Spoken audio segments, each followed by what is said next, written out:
Om Namo Bhagavate Vasudevaya.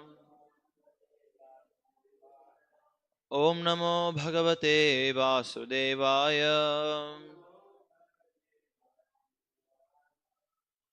Reading from Srimad Bhagavatam, Canto 10, Chapter 15, Chapter entitled The Killing of Denuka, the Ass Demon. Text number 37 and 38. 37 doesn't have purport, so I'll read. So we shall repeat 38.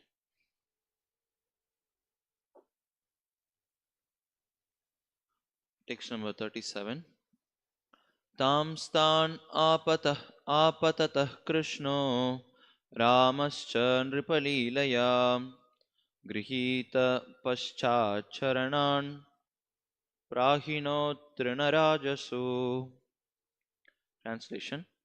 O king, as the demon attacked, Krishna and Balarama easily seized them one after another by their hind legs and threw them all into the tops of the palm trees. Text number 38. Please repeat.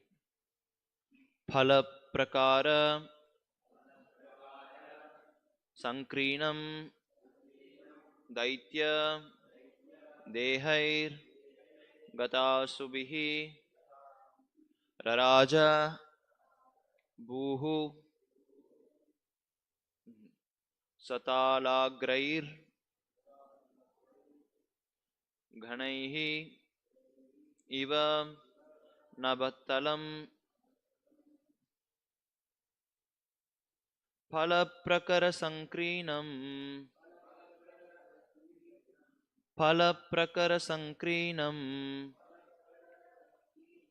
daityadehairgatasubihi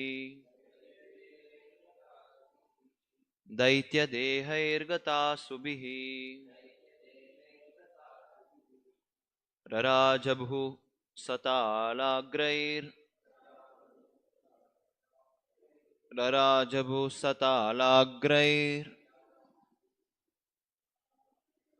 घनैरिवनभस्तलं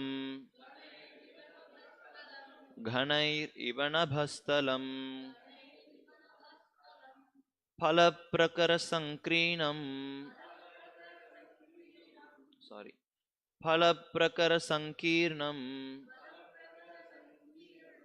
दैत्यदेहैर्गतासुभिः रराजभुसतालाग्रैर् घनैरिवनभस्तलं फलप्रकरसङ्कीर्णं दैत्यदेहैर्गतासुभिः रराजभुसतालाग्रैर् घनैरिवनभस्तलं.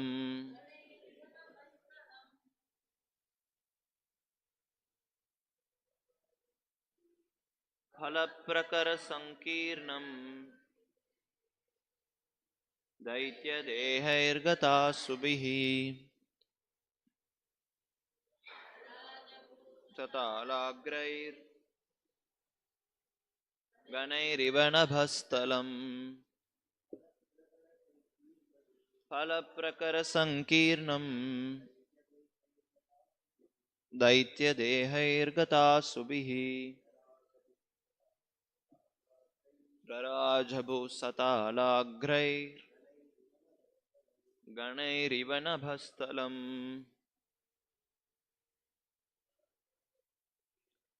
फलप्रकरसङ्कीर्णं दैत्यदेहैर्गतासुभिः रराजभुसतालाग्रैर्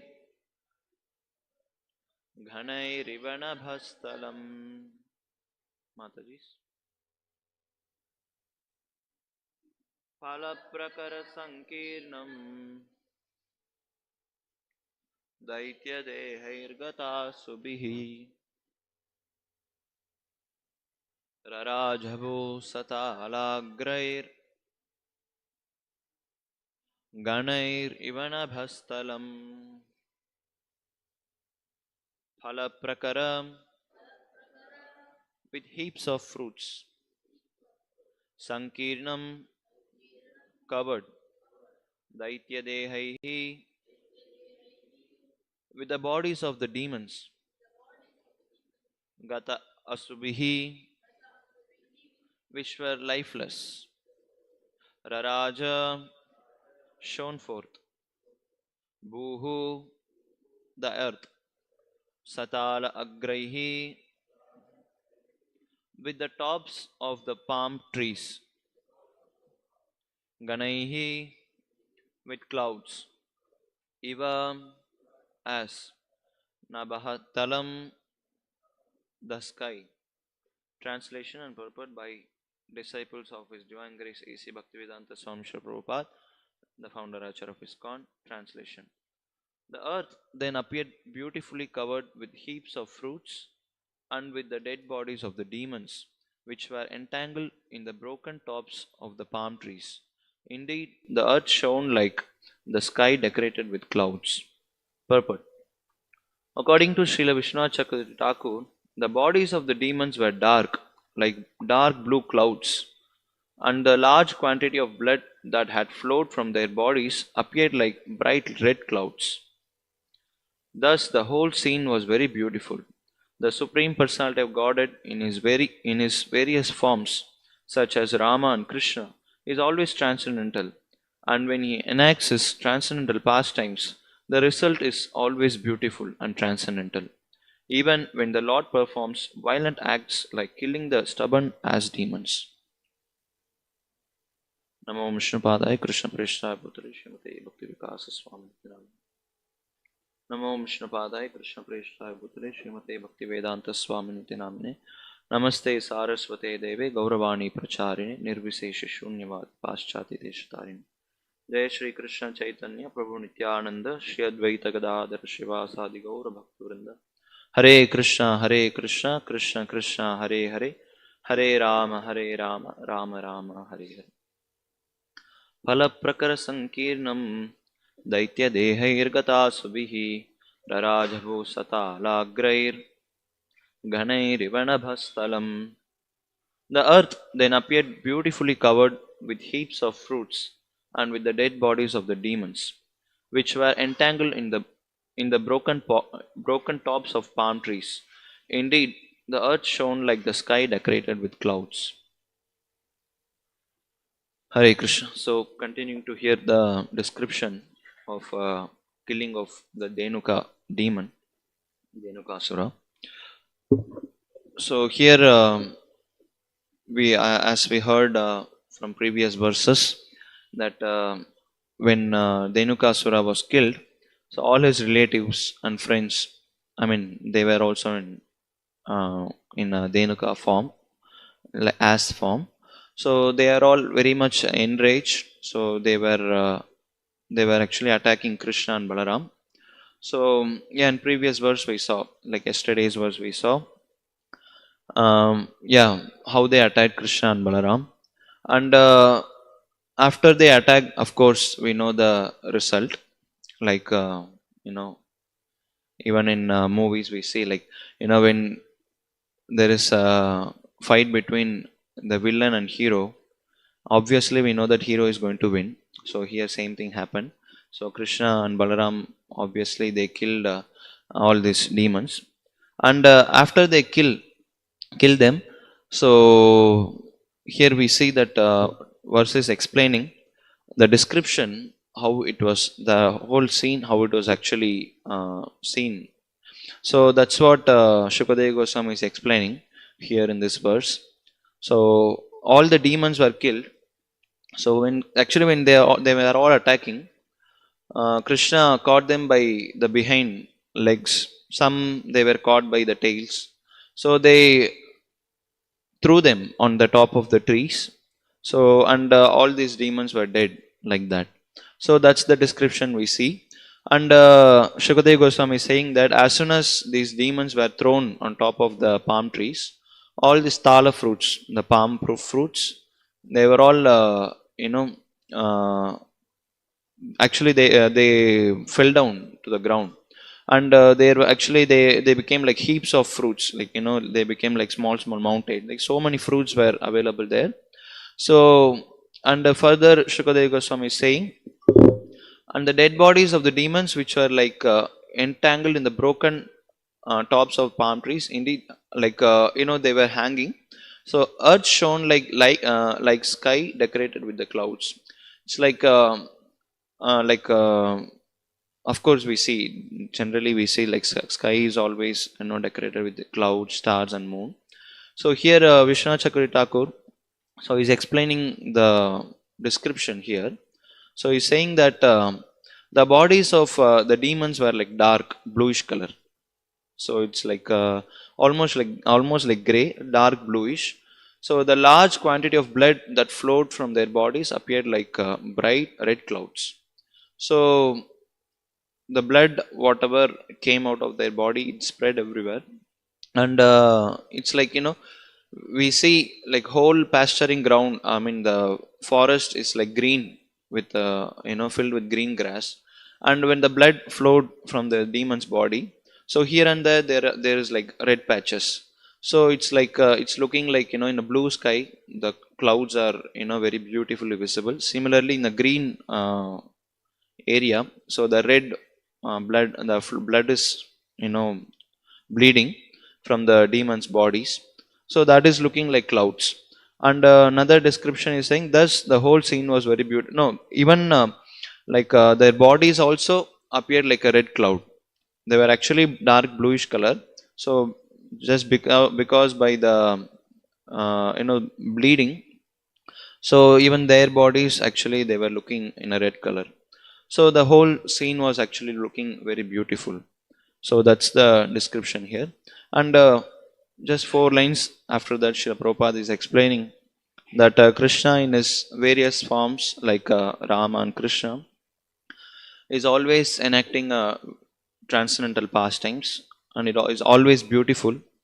And even when the Lord kills someone, like here we see Dhenuka Sura is being killed, even this is actually looking beautiful. So that's the verse that's we see, and that's what we see today. And many times, of course, obviously we know Krishna's pastimes. They are very very beautiful, nectarian, like very relishable. So not only Krishna's pastime, every avatar of the Lord, devotees of the Lord, the instructions of the Lord, prasadam of the Lord, kirtan, holy name, so everything is actually very much relishable. So yeah, particularly the pastimes. So whole Srimad Bhagavatam is explaining Krishna's pastime very beautifully, and more we hear, more we relish. That's what actually the sages of Naimisharanya, when they heard from Shaunak Rishi. So when they heard from Shaunak Rishi, so then they said, Kritavan kila karmani saharamena keshava atimatyadi bhagavan guda kapata manushaha. No, there is Twamna Sandarshito Datra Dustaram Nistitir. No, there is one verse called Swadu Swadu Pade Pade. I forgot the beginning of the verse. But they say that every moment, every pastime is actually relishable when we hear about Krishna. Vayam tona vitrapyama uttama shloka vikrame yachrinvatam rasajnanam swadu swadu pade pade. So that's the verse. When we hear this pastimes of the Lord, so we are never satisfied. So and we relish every moment. So that's the verse actually said by. This is at beginning of the Bhagavatam, right in first canto. And now we are discussing the 10th canto of Srimad Bhagavatam. So it's more relishable here. So and many times we hear, so sometimes Ram is called as a Maryada Purushottam, but Krishna is called Leela Purushottam. It's like whatever Krishna does is very beautiful, very much relishable. So that's why Brahma in his prayers in Brahma Samhita is praying that Ananda Chinmay Rasatmataya Manasu Yaf Praninam Pratipalan Smaratam Upeti Leelayitena Bhuvanani Jayatya Jashram. So he's saying that just by his pastimes, he's dominating the whole world. Bhuvanani Jayatya Jashram. So just by Leela Yetena. So just by doing his beautiful pastimes, so Krishna is attracting the whole universe. Of course, he is all attractive. Krishna means all attractive. So Brahma is explaining also. So Krishna's pastime is so wonderful, and it's nothing like selected pastimes. Some pastimes are very wonderful, some pastimes are not. Nothing like that. Sometimes when devotees read Krishna book for Srila Prabhupada, so Srila Prabhupada used to hear all this killing of demons, all these pastimes of killing of demons and like that. So then devotees asked Srila Prabhupada, which pastime of Krishna you like very much? So then Srila Prabhupada said, Krishna is like sweet meat or like sweet. Wherever you bite, whichever corner, so it's all sweet, it's all same taste. So that's what Srila Prabhupada said. And that's true. Whatever Krishna does, it's very beautiful. Not only in Krishna's form, in other pastimes, other forms as well. So whatever Krishna does is actually very, very beautiful.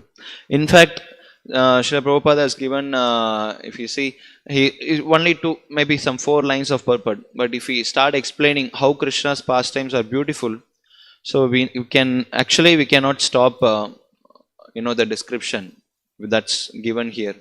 So anyway, we'll try see some of the descriptions how Krishna's pastimes are very beautiful.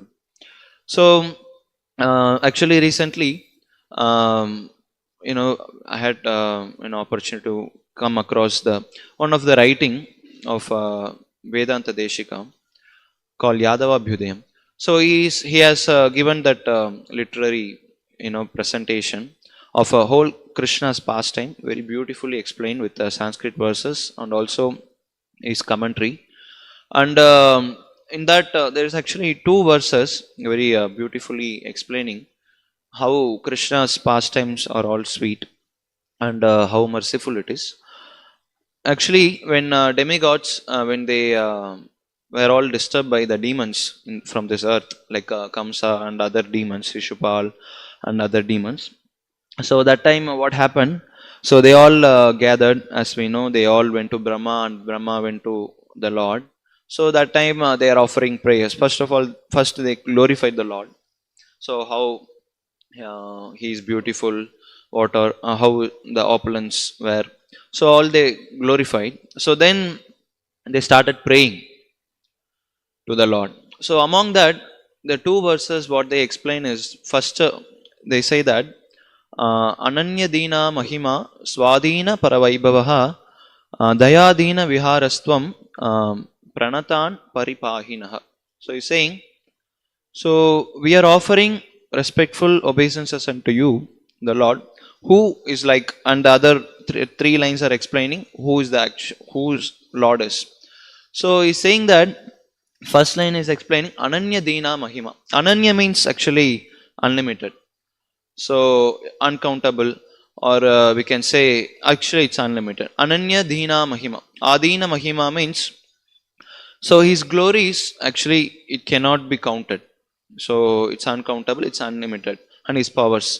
So the way he controls others, it's we cannot actually imagine. Ananya Dina Mahima. So then he's saying, but Swadina Para Vaibhavaha. Para Vaibhavaha means, Para means other, Vaibhava means opulence. So not only Krishna is full of opulences, he is controlling others, but what he does, he is controlling others as well. So Swa to himself, Dina. Adina means to bringing under the control. So bring under the control. So what he does, so he is bringing with his powers, he is bringing others, opulences as well under his control. So Swadina Paravaibhavaha.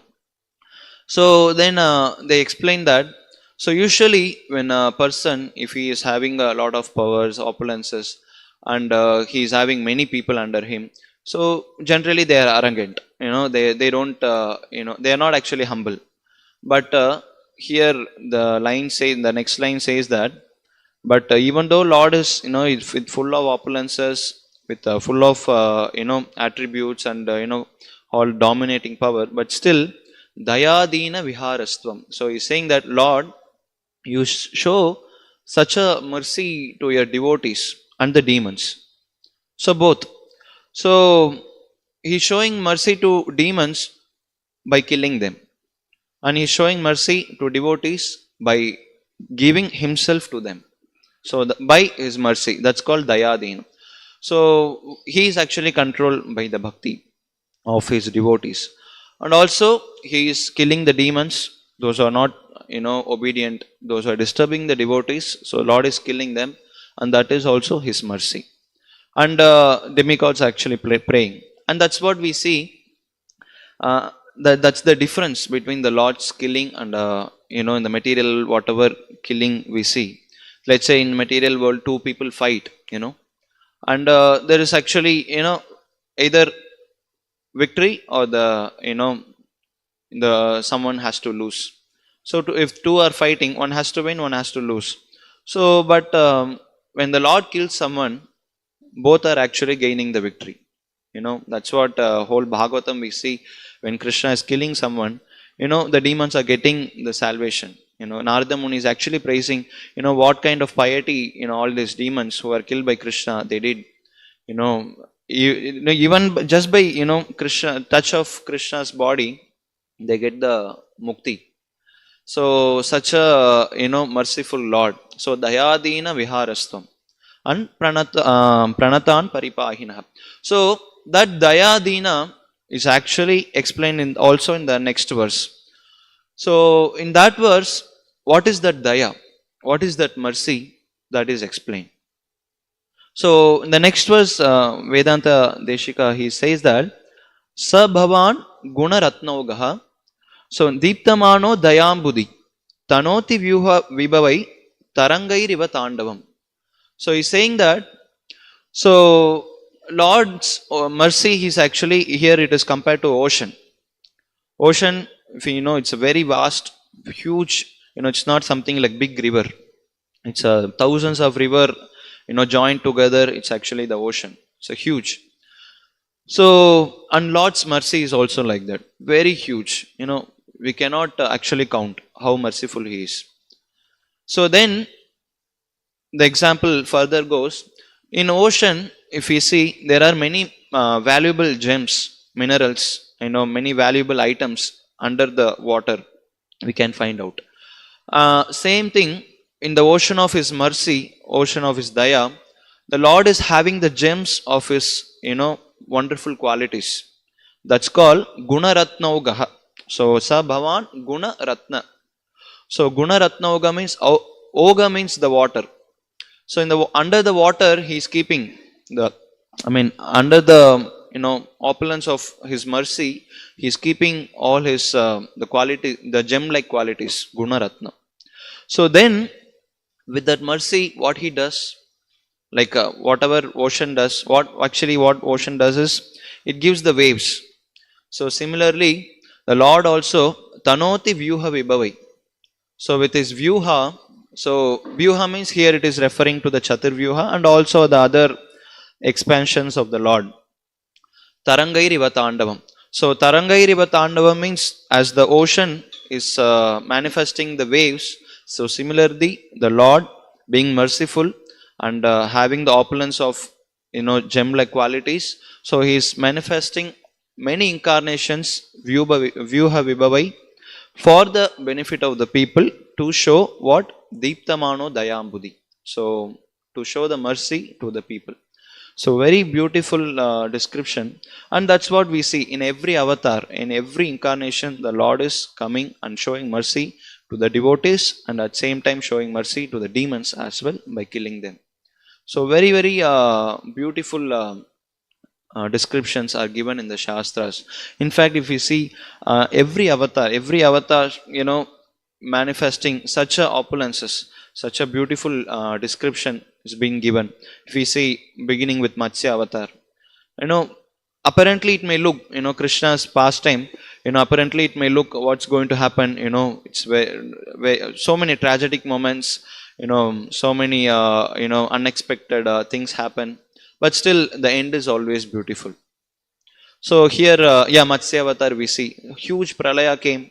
Devotees actually they were in trouble, but Lord assumed a very beautiful form of Matsya. Then he saved them. And again, if you see Kurma, you can see what a beautiful pastime. They are churning the milk ocean, and the poison is coming out, and another devotee is actually drinking.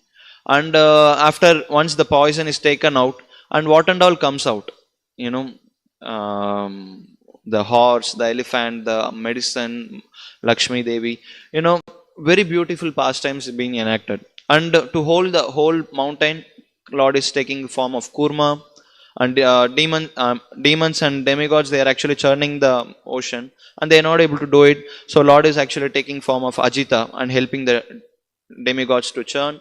And while churning, the whole his hill is actually tilting. So what he does, he takes the form of 1,000 armed Vishnu. So he is sitting on the top of the mountain. So he is giving the balance, and from down he is holding as a kurma, and appearing as a Mohini, giving the stealing the nectar from the demons. And at last also he is appearing as a Dhanvantari. So just by one pastime, churning of the ocean, the milk, Lord is enacting such a beautiful, pastimes here. And every avatar we see, Narsingadev, of course, beauty is the blood there, so much blood has come from bodies of demons, but still Prahlad Maharaj says, what a beautiful form I have seen the Lord. How beautiful, lion-like form, killing the demon. And what a pastime. In fact, whole seventh canto is actually meant for, Prahlad Narsinga Leela. So much to describe, so much to relish about the pastimes of the Lord. And in fact, if you see other avatars as well, and particularly here, the purport is given for Rama and Krishna. So how Ram and Krishna, whatever they did was actually beautiful, definitely, because we are in the form of human beings, and whatever, of course, sometimes when we hear Narsingadev pastimes, we can think, oh, Lord is appearing in a unique form, so he can do that. So he is appearing in a half lion, half man form, but still, it's very relishable. But particularly Ram and Krishna incarnations, so they appear like human. So they appear like here. Ram can refer Balaram also the Dashrath Nandan. So they appear like a human being, and whatever they do, it's very much related with our lives. Particularly Ram, Ram personally, Ram, he's showing like whatever he does, that we can feel in our life. He's showing that how material world is suffering. Like when Ravana kidnapped Sita, so Ram had to struggle so much. So Ram showing the lesson, don't be attached to deer, don't be attached to wife, don't be attached to kingdom. So everything actually is shown by Lord, and it's very beautiful pastimes. In fact, whole Ramayana, if we recap, every moment is actually beautiful. He is waiting for 60,000 years, Dasharatha, to beget a son, and he got. And what happened? Vishwamitra, of course, Ram grew up, and then he went to Vasishtha, learned all the military arts. So then Vishwamitra is coming, asking Ram to help for killing Tataka. So Dasharath again, he doesn't, he's feeling very morose, and he's actually unconscious even. Being separated from Ram, he can't think that. So that happened, but still the result was beautiful. He killed Tataka, delivered Ahalya. Ram broke the bow, and again the result was again very beautiful pastime happened. He married Sita. So then he went to forest. So many sufferings, so many tribulations, and Ram underwent. Of course, he's supreme. He's always Atma Rama, and he's self-satisfied. But the result is always beautiful. So we can see, Ram's pastime, whenever he does, the Lord does it so beautifully. He could have killed Maricha when he killed Subhagu, when he killed Tataka. But still what he did, he let him go away. So then again this same fellow is coming as a deer and trying to kidnap, helping to kidnap Sita. So anyway, before that, what happened?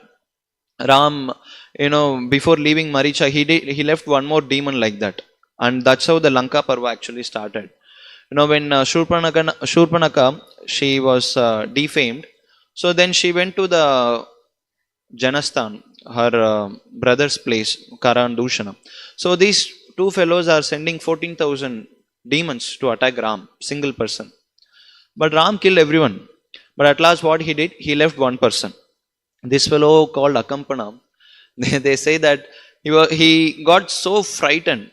Akampana means shivering. Akampana means he doesn't shiver. His father gave him the name Akampana. He will not shiver. But seeing Ram's powers, he completely got frightened. What he did, he took some sari which was left there and tied, around him, and then left that place. Ram thought some lady is moving around, so he left him. And he knew that that is a demon, and he is going to go and tell Ravan. But still, again, as he left Maricha for the pastime's sake, again he is leaving the other demon. So, and that pastime happened. Very beautiful. So, after he killed, covered with blood because of the arrows being shot by the other demons. So, Sita is seeing, and she is thinking, when will be able to cure by, these many wounds, all over the body by giving medicines. That is not going to happen. So, what she does, she embraces Ram. So, immediately all the, wounds, whatever was in Ram's body, it's all cured. So that's, again, beautiful pastime. So every moment we can see in Ramayana. And he's coming, of course, to Lanka, and Hanuman is searching for Sita. Again, that beautiful pastime happened. So then Ram is killing Ravan.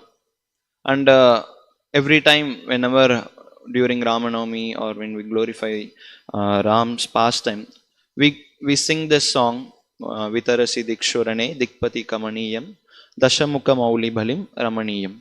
So he's saying Ramaniyam. Ramaniyam means very beautiful and very wonderful. What is actually Ramaniyam? Ram is killing the head of these 10-headed demons. So that is actually Ramaniyam. So here that's what you can see. He enacts his transcendental pastime. The result is always beautiful and transcendental. Even when the Lord performs violent acts like killing the stubborn demon. So that's what Purport is also explaining. We are glorifying someone who actually beheaded the other person. So that's what we say Ramaniyam. So very beautiful. So that's the difference between our activities and the Lord's activities. If we open the newspaper, same news. If we hear, one person beheaded other 10 heads, killed someone or murdered someone, it's not actually pleasant. It's horrible. People, they do for their own. But every time we glorify Ram, we glorify him saying, one who killed Ravana or one who killed the, Dushana, Kara. So that's how we glorify the Lord. But still, it's very beautiful. So that's the difference between the material activity and the Lord's activity. And so that's how whole Ram's pastime we can see here. And if you see Krishna's pastime, there is no end to it. What and all the pastimes the Lord do. Whatever, even is killing, he's stealing, he's lying, he's dressing, everything is actually beautiful with Krishna. So that's a famous verse from Srimad Bhagavatam.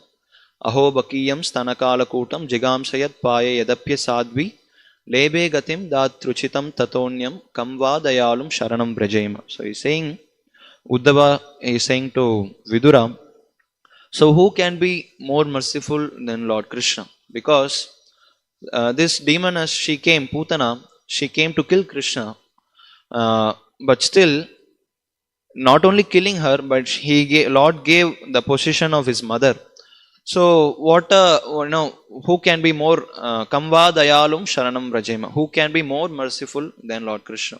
So from the beginning, from killing of Putana till end, till everything is beautiful with Krishna. And if you see his,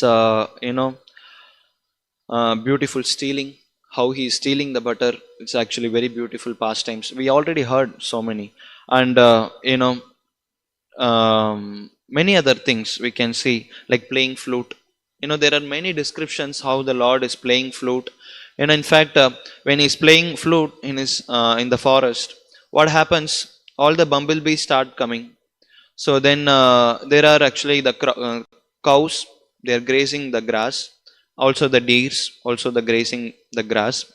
So there is a shloka describing that. So when Krishna is playing the flute, so all the bumblebees, they forget that they are supposed to go and get the collect honey. They forget that, but they still they all the time they are roaming around Krishna's flute. And cows, when they hear beautiful sound from Krishna's flute, what they did and they does, and they forgot actually to graze the grass.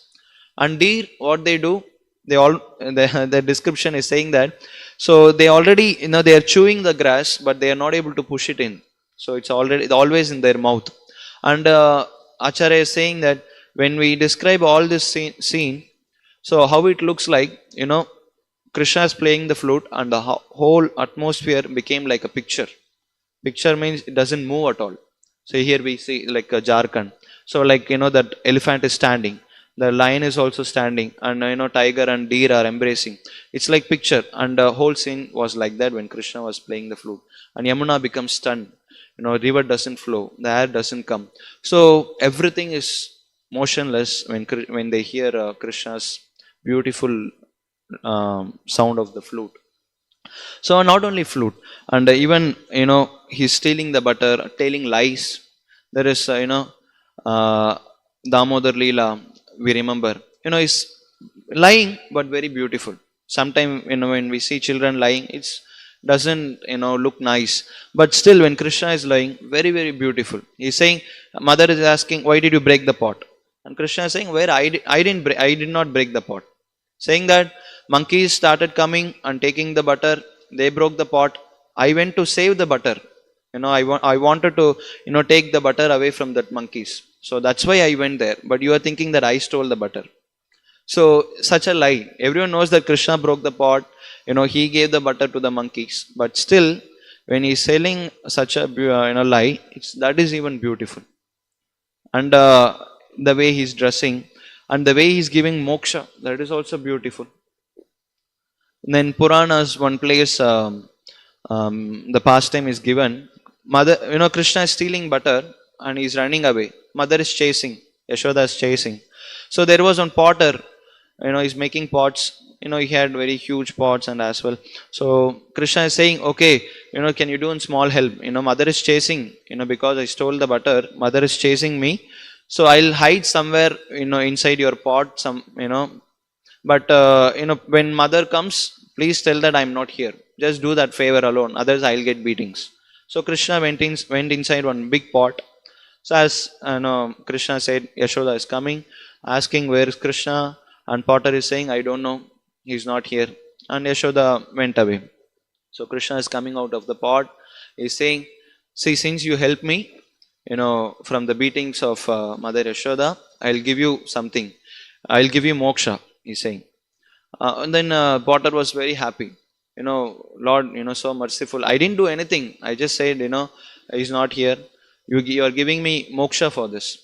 What for this? I'll give even moksha for this pot also. It saved me from Mother Yashoda. So Krishna delivered the pot as well. So even his giving moksha, it's beautiful. So everything is beautiful. And as per the description, so here is saying that Krishna, even after killing, that was beautiful. And for that, if we take the pastimes which he enacted in Kurukshetra war, that's countless. Krishna is killing so many people, but that's such a beautiful. Of course, may not be personally, but through his devotees. With that, I remembered that pastime of Abhimanyu. He was like, young boy, 16-year-old boy. So we cannot narrate whole story here, of course, short of time. So anyway, he went inside the Chakravyuh of Dronacharya. He got caught. He fought very furiously, such a trained warrior. In fact, the description says that Karna is actually a very big warrior. There is, it's not something easy that it's not something normal that anyone can become the army leader of Kaurava Sena. But Karna became. Bhishma was there, Drona and Karna. Karna was not something like some ordinary, soldier. Such a powerful soldier. So he's saying, when he's saying that, Abhimanyu's fight, saying that just because I'm a warrior, just because I'm a king, I'm not running away from the battle. I had to sustain here. I have to stay here. Otherwise, people will mock at me. But the way he's fighting, it makes me run away. Same thing Drona told. Same thing Kripacharya. Such a fight Abhimanyu he did. In fact, some of the people, how he killed was just one arrow. Duryodhana's son, Duryodhana standing behind, and Duryodhana's son Lakshmana is standing. He's saying, "You fight with me," telling to Abhimanyu. Better, you don't come in my way. I want to fight with other people. But the fellow didn't listen. Abhimanyu took one arrow just right in front of Duryodhana, behead his head. Cut off his head. So such a powerful person. Of course, by joining together all the Kauravas, they killed him.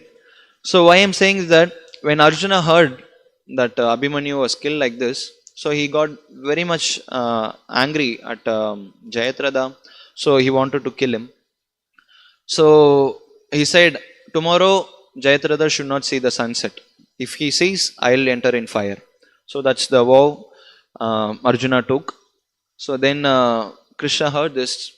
So Krishna, okay, after saying this, they all went, to sleep.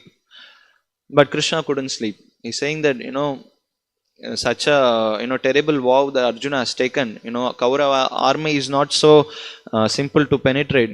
They are going to keep Duryodhana somewhere very far. What will happen?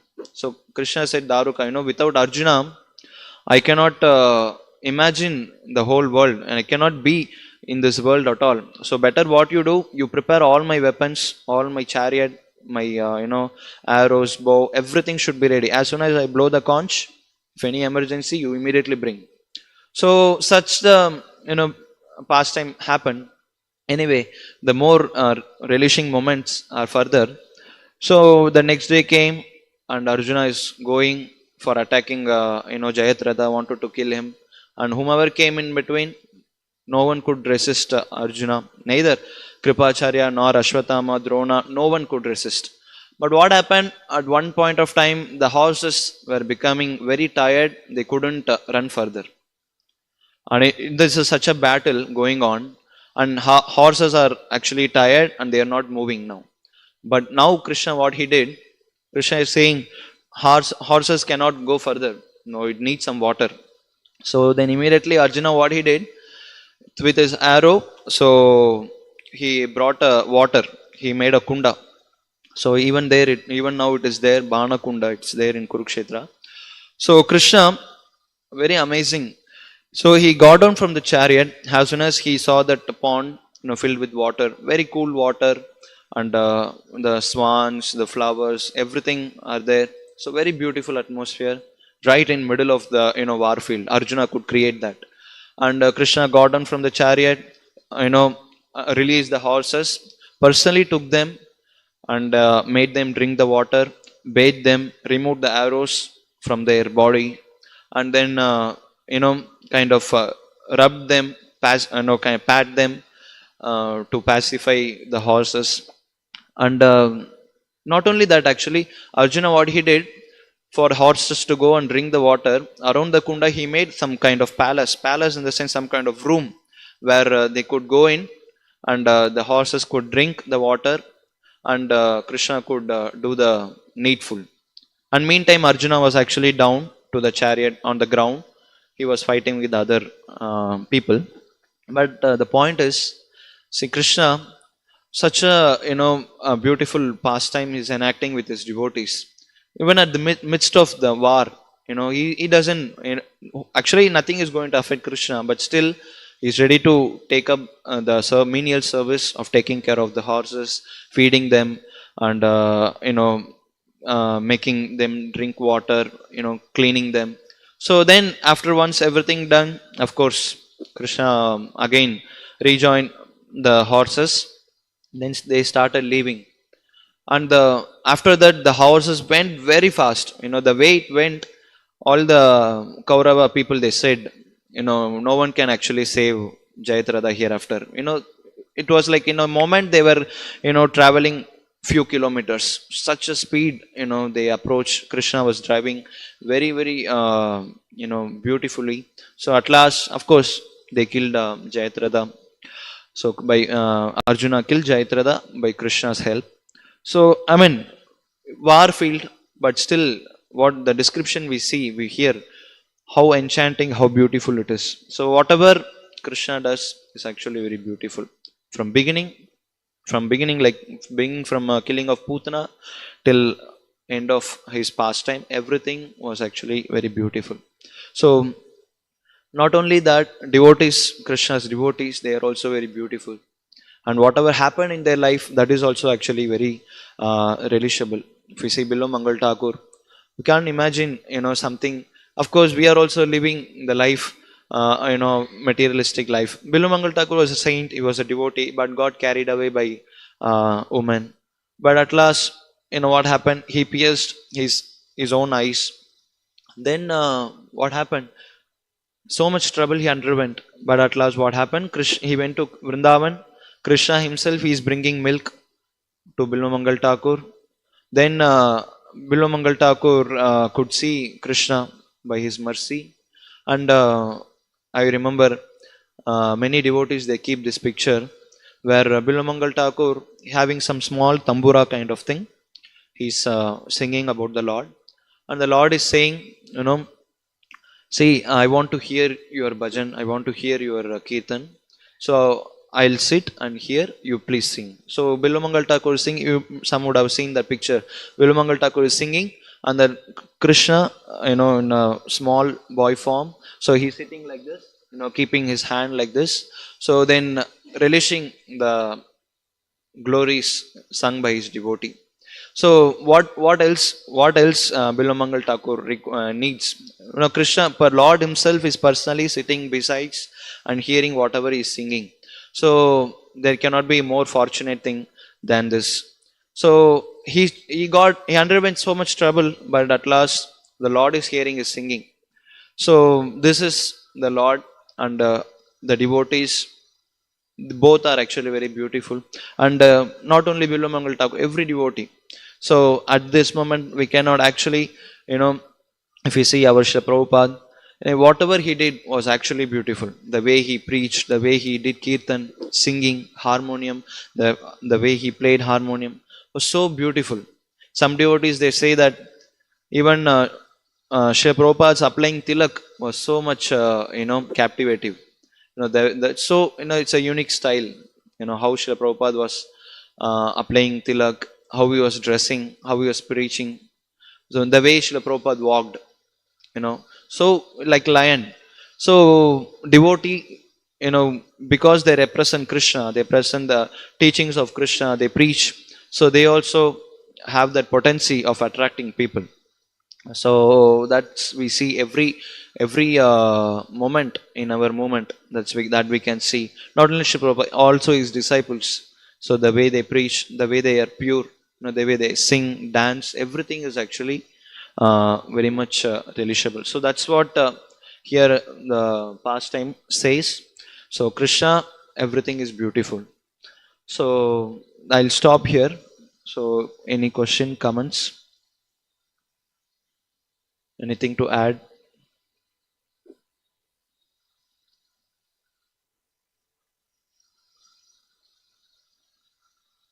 Yes, Prabhu.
Yeah.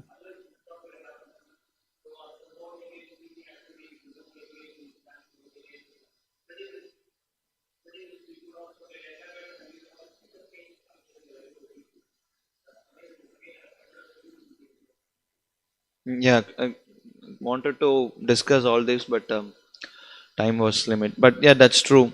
You know how, like, in fact, everything was beautiful. Even in this moment, we can see how people, so many backgrounds and so many people, they couldn't, they cannot. It's very actually, even to think, how they became devotees. It's actually surprising. So that was, you know, mercy of the Lord, and again the beauty of the devotion. It can purify anyone. It's called, again, that's the, in fact, quality of the devotion is Shubhada and also Moksha Lagudakrit. But before that, Kleshagni, it burns all the anarthas in the heart. So beauty of the devotion, so burns all the anarthas. Then what happens? The Shubhada, auspiciousness comes. So then, of course, Moksha Lagudakrit and other things. Anything else, bro?